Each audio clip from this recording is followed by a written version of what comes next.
Right, guys, let's go. Population and natural resources unit 6, the second lesson.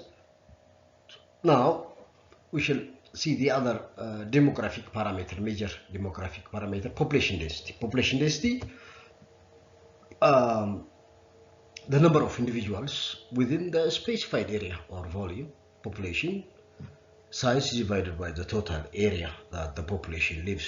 በቃ density ነው ምን ያህል በምን ያህል የመሬት ቆዳ ስፋት ምን ያህል ህዝብ ይኖራል ወይም አንድ population ይኖራል density ነው it is the measurement of the size of population as a percentage of the total land area occupied by the people or simply the number of people per 10 square kilometer, for example, is the population density. You can 1 million people living in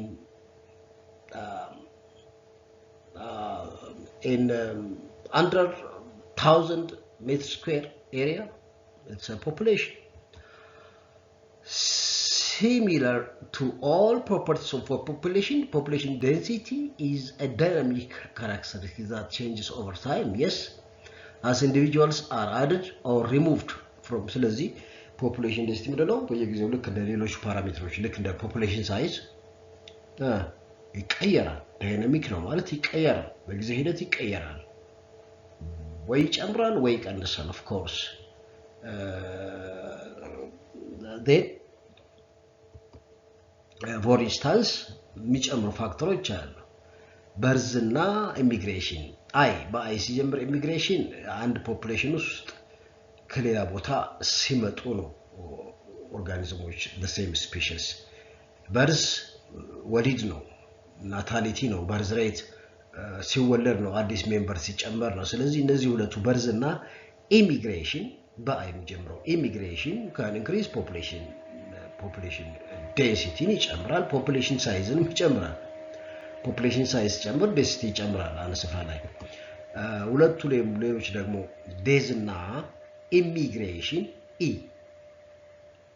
why not you call it immigration በርዝና immigration እዚህኛው ደግሞ days እና immigration ብለው ሁለቱ immigration በኢሚጀምረው immigration ከአንድ population ወጥተው ወደ ሌላ ሲሄዱ ነው ስለዚህ የአንድ population size ይቀንሳል population density የሚቀንሱ ሁለት ፋክተሮች ናቸው days and immigration now population dispersal ሶስተኛው ፋክተር population size አየን population density እና population dispersal አሰረጫጨት ነው አንድ ስፍራ ላይ በምን ያህል ሁኔታ ነው ህዝቡ አሰፋፋር አንድ ቦታ ላይ ፓክድ ሆኖ ነው ዩኒፎርም ነው ስለዚህ population dispersal እናያለን species dispersal patterns የአንድ ዝርያ ወይም የአንድ population አንድ geographical area ላይ አሰረጫጨቱ ምለው refers to how the individuals in a population are distributed in space at a given time ባለው geographical space area ላይ እንዴት ነው distributed የሆኑት there are ሶስት አይነት አሰፋፈር ፓተርን አለ dispersal pattern አለ አንደኛው uniform dispersion ማለት ነው ወጥ የሆነ dispersion uniform ልዩነት የሌለው uniform ማለት ሁሉም ስፍራ ላይ በአንድ አይነት ሁኔታ ነው ህዝቡ አሰፋፈሩ that means ለምሳሌ እንደዚህ አንዱ ጋር ጥቅጥቅ ያለ አንዱ ጋር ሳሳ ያለ አይደለም uniform dispersion ማለት በዚህ ዲያግራም ሊገለጽ ይችላል and ሁለተኛ random dispersion የሚባለው random dispersion ይሄ ነው this one is random dispersion randomly just ሳሳ ስፍራ አለው አንድ ስፍራ ደግሞ concentrated አለው ሶስተኛው clumped dispersion ነው clumped dispersion በግሩፕ just you can see it this is clumped dispersion individuals are clustered in groups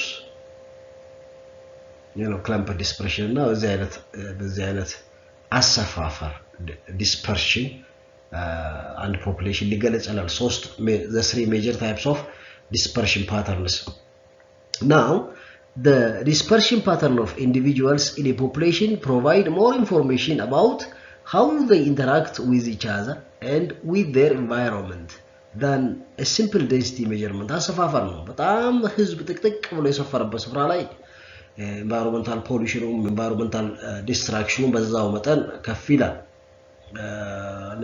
resource utilization የአካባቢው ሪሶርስ አሟጦ መጠቀም በዛው መጠን ከፍ ይላልና that's not good for the environment you see ከፍተኛ density ያለ ማለት ነው እና ምን ይነግረናል the dispersal pattern of individuals in a population provide more information about how they interact with each other and with their environment than a simple density measurement simple density ከdensity ይልቅ dense ነው አሰፋፈራቸው አንድ ስፍራ ላይ አሰፋፈራቸው dispersion የበለጠ ኢንፎርሜሽን ይነግረናል ምን ያህል environment ላይ ኢምፓክት እንዳላቸው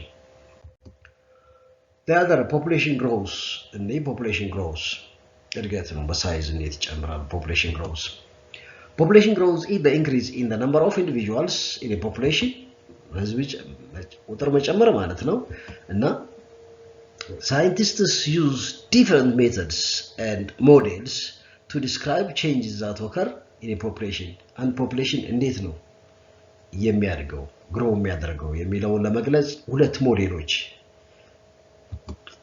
በዋናነት ሁለት ሞዴሎች ጥቅም ላይ ይውላሉ አንደኛው ሎጂስቲክ ግሮዝ ሞዴል የሚባለው ነው ሁለተኛው ኤክስፖኔንሻል ግሮዝ ሞዴል ነው እንግዲህ if I ask you compare and contrast these two ወይንም describe ሁለቱን population growth modeሎች describe አርጓቸውላችሁ you have to be able to describe logistic growth model ማለት exponential growth model exponential growth model ማለት represents the growth of population without environmental constraints ምንም ችግር የለም ዝም ብለህ እደግ ነው ሊሚት የለው with no limit environment limit የለውም just ይሄ ideal ነው this is of course የሰው ልጅ እንደ አይነት ግሮዝ ሞዴል ያሳያል አጠቃላይ የዓለም ህዝብ ለስል exponential growth model በexponential growth model ይገለጻል ዝም ብሎ just always grow with no carrying capacity የለውም ስለዚህ exponential growth model represents the growth of population without environmental constraints or environmental limitations that means we assume here resource always excess no space always excess no የምግብና አካባቢ ሪሶርስ እጥረት አይኖርም ማጋጠም ችግር ያጋጠም የቦታ እጥረት አይኖርም ስለዚህ ብለህ ደግሞ ኢንክሪዝ ይሄ የጂ ቅርጽ ያለው growth ነው in other words it shows the growth of a population in an ideal environment with unlimited resource to use እና the population growth graph የጂ ቅርጽ ያለው ነው ጂ ቅርጽ ያለው ዝም ብለህ ደቅ ወደ ላይ ነው እንዴ የጂ ቅርጽ ያለው ስለዚህ ይሄ this doesn't work for many populations አይሰራም ምክንያቱም አንድ ስፍራ አንድ environment አንድ ኢኮሲስተም አለው የመሸከም አቅም የሚባል አለ carrying capacity ስለዚህ መጀመሪያ ላይ ኢኒሺያል ያድጋል carrying capacity ድረስ horizontal ይሆናል ማለት ፖፑሌሽኑ እድገት ያቆማል zero population growth ከዛ በላይ እንዳውም ሞርንት ሲል ወደ ታች ይሄዳል ዴዝ ወይንም ዲክላይን ሊያደርግም ይችላል ሁለተኛው ሎጂስቲክ ግሮዝ ሞዴል ነው ይሄ ነው በትክክል የአንድ ፖፑሌሽን ግሮዝ በትክክል የሚገልጽ የሚባለው ሎጂስቲክ ግሮዝ ሞዴል describes population increase in number in the presence of limit አለው የምን ሊሚት food shortage እና space መኖሪያ ስፍራ shortage አለ population growth can be affected by the availability of resources like space and food logistic growth model used when the per capita rate of increase decreases as the population increases towards a maximum limit see growth the rate of growth decrease ያደረገ ወደ maximum በደረሰ carrying capacity በደረሰ ቁጥር in the logistic growth model the population grows level of ያደርጋል እና በቃኝ ይላል level of ያደርጋል carrying capacity ሲደርስ from exponential growth due to limited resources resulting in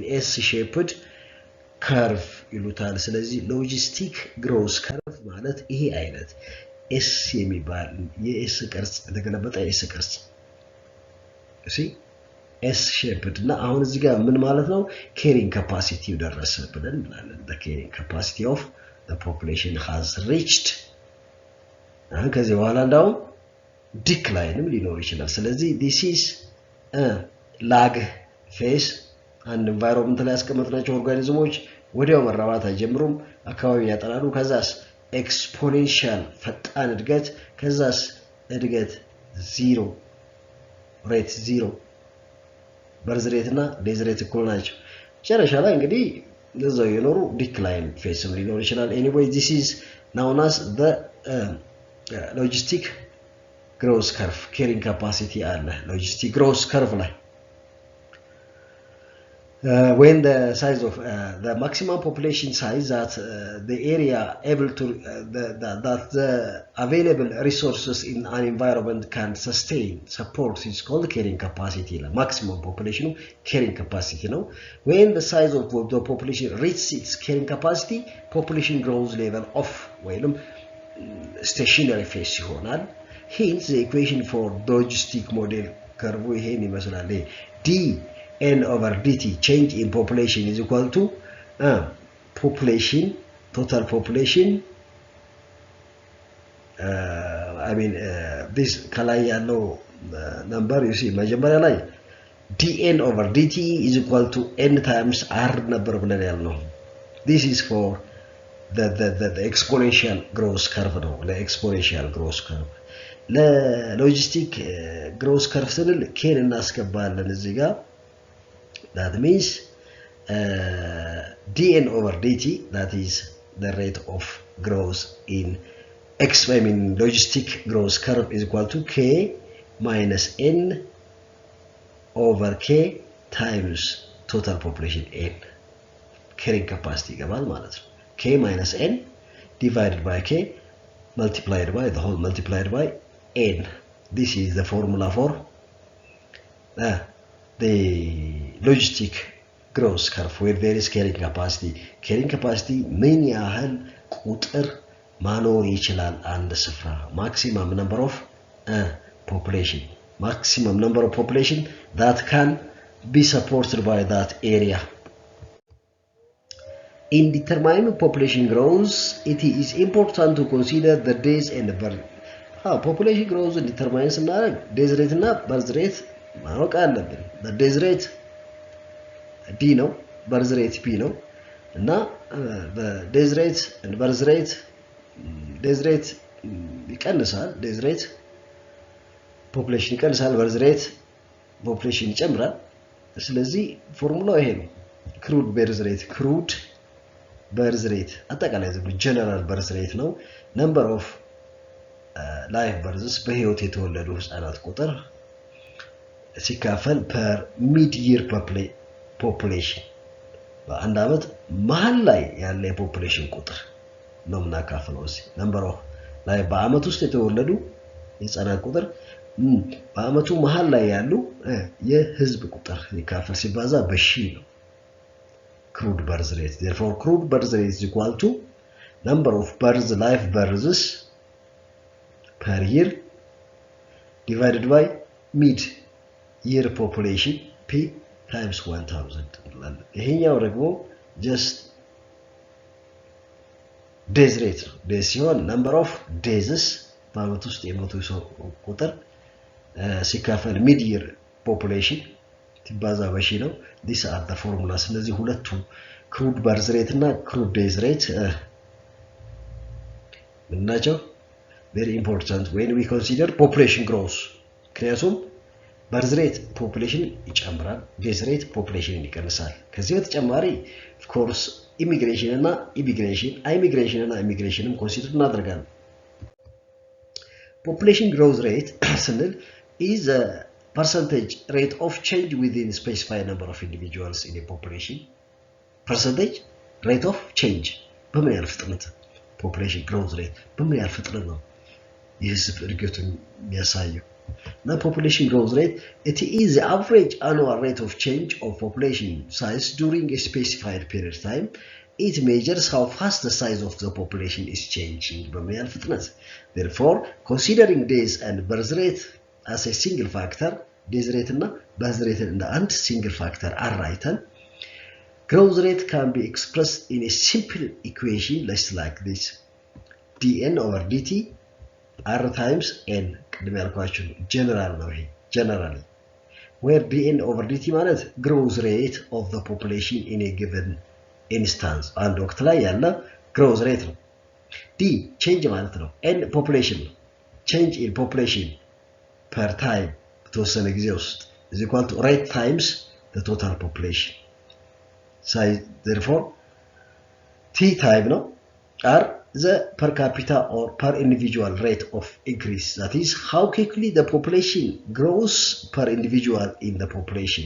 ምን ማለት ነው በሌላ ነገር birth ሲቀነስ days, birth ሲቀነስ number of birth ሲቀነስ number of days በአመት ውስጥ እና እሷን በመተካት እንዲህ ማድረግ እንችላለን። ይሄ dn over dt is equal to r times n በአር ቦታ ላይ birth number of birth ሲቀነስ number of days ብለን ይሄን ፎርሙላ በዚህ ሞር መቀየር እንችላለን ማለት ነው። therefore the value r እዚህ ጋር ስመጣ r can be positive. እንግዲህ r ምን ብለናል? birth minus days ነው። number of birth minus number of days. አንድ ወቅት ላይ r ምን ሊሆን ይችላል? ኔጌቲቭ። መቼ?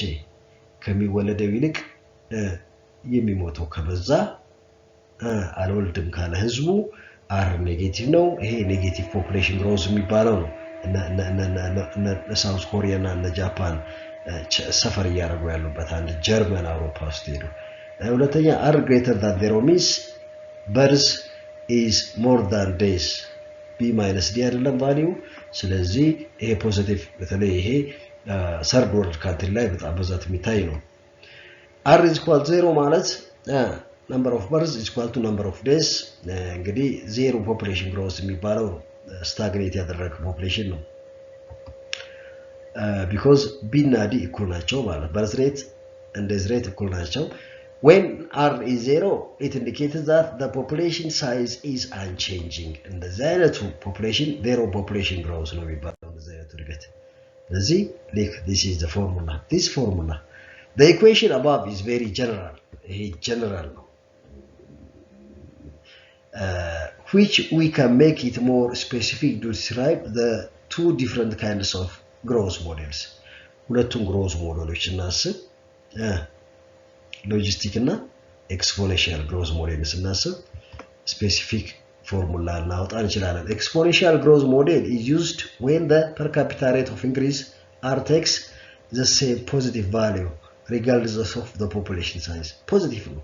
The exponential growth model are always positive ነው.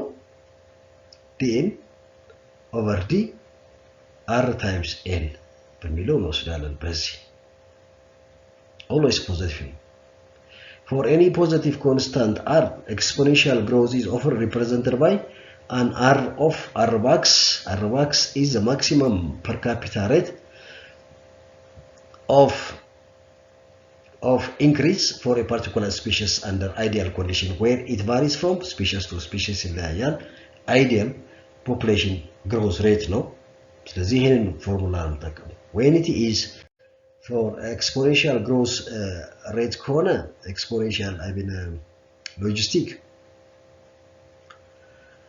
for logistic ከሆነ ቅድም አይተነዋል። logistic growth model እንደምናየው just carrying capacity እናስገባለን. that means dn over dt is equal to dn over dt is equal to k times n over k the whole n አድርገን ነው የምናስበው the whole n population growth. okay, now demographic structure. Population size and density describe population at one particular point in time, whereas demography describes the dynamics of population. You see, population size and population density describe a population at one particular point in time. Demography describes the dynamics of population. ይሄ ሰፋ ያለ ኮንሰፕት ነው። ዳይናሚክሱ የፖፑሌሽን ዳይናሚክስ sex ratio, life expectancy, population size, all this demography you know, picture ቢያደርገው demography describes the dynamics ለውጦቹ ያሉትን ለውጦች sex ratio, age structure. Demographic parameters that scientists use include እነዚህ demographic parameters ለምሳሌ population size, crude death rate, crude death rate, population growth rate, crude birth rate, population density, infant mortality rate, ህፃናት ሞት ቁጥር, fertility rate, እያንዳንዷ ሴት ምን ያህል ትወልዳለች on average ነው, crude birth rate, migration, life expectancy, migration ስንል እንግዲህ immigration እና immigration አለው እዚህ ውስጥ እና እነዚህ ሁሉ common demographic parameters ጥቅም ላይ ይውላሉ። even ethnic እና race condition ሃይማኖት ሁሉ ይመዘገባል። የሰው ልጅ population ስንቆጥር እነዛ ሁሉ ፓራሜትሮች ናቸው። የሥራ ሁኔታ ሁሉ ይጠየቃል። ምን አይነት ስራ ነው የምትሰራው? ኢኮኖሚ ገቢ ይጠየቃል። religion, ethnic background, or race, or occupation. All this can be asked as demographic parameters. Crude birth rate ማለት ይሄ ነው ቅድም ያሳየኋችሁ ማለት crude birth rate ማለት ቅድም አሳይቻችኋለሁ። infant mortality rate ማለት የህፃናት refer to the annual number of deaths of children aged less than a year ከአንድ ዓመት በታች ያሉ ልጆች ከአንድ ሺው ምን ያህል ይሞታል ነው born alive than a year old per 1000 of those born alive. ከአንድ ሺህ በህይወት ከወለዱ ህፃናት ምን ያህሉ ከአንድ ዓመት በታች ሞቱ የሚለውን ኮንሲደር ስናደርግ infant mortality rate ነው ማለት ነው። infant mortality rate. ሌላው life expectancy on average የሰው ልጅ የእድሜ ጣሪያ ነው። ሌላው fertility rate is the measure of the number of children born per individual or couple. Mortality rate is the measure of the number of people who die. And migration means the movement of people from one area to another area. እንግዲህ immigration እና immigration ይዛል እዛ ውስጥ immigration into population ሲመጣ ነው ይጨምራል population ይጨምራል immigration out of ከአንድ population ወጥተው ሲሄዱ ነው ይሄ population size ይቀንሳል in demography age and sex are the most commonly studied elements of population now age እና sex በጣም common even የፖፑሌሽን ፒራሚድ የሚባል ግራፍ አለ እሱ ስንስለው ራሱ age እና sex ፒራሚድ ነው የሚባለው age and sex are the most commonly studied elements of population composition. And it is the number of individuals in terms of sex and age in the population. ከአንድ እስከ አምስት እስከ 10 age structure አለ sex ስንት ሴት አለ ስንት ወንድ አለ gender ብለን ብሎ the age sex structure is an important factor that influences population growth. Yes, very important. And this is because younger people are more likely to reproduce whereas older people have higher rates of dying. Age structure is very important. Graph ስልስል በሱ ተመስርተን ነው the age and sex data of individuals in a population are often compared over time using population ፒራሚዶችን በመጠቀም compare እናደርገዋለን age structure age እና sex structure. This helps age and sex structure helps to draw pyramid population pyramid. Next የምንይዘው